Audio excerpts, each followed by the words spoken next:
bermula aku kabel koplunga Dakota kita soseni masa petinya lo peta lebih klik ke ma bakung bangun lebih ke obat aku aklele berdiri kepada jiwa maka ku tenang aku berklik meme usuneda jiwa ambomu doa datang doa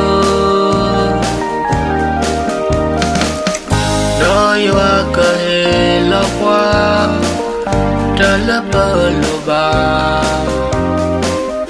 desa seribu lawe dalam berhusuk jua emomu tak sulit berke dunia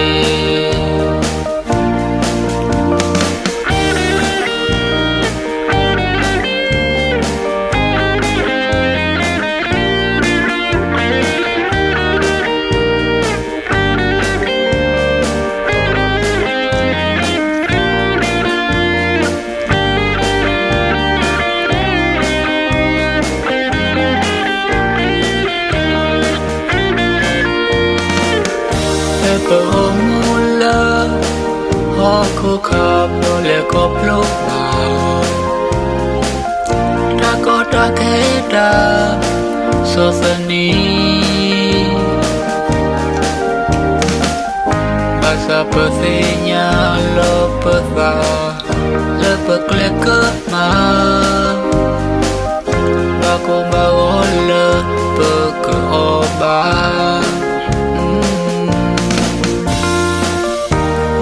aklele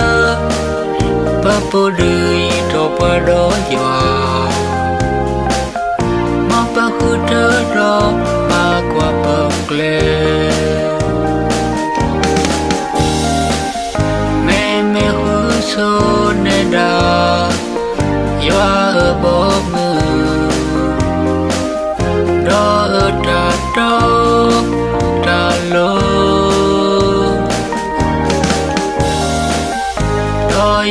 kehilawa dalam berlubang desa seribu lawe bela berhusuk jua emomu tak sulit berke dunia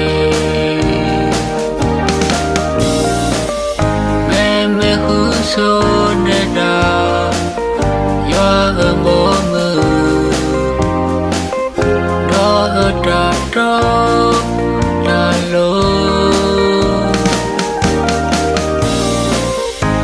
doa kehilawa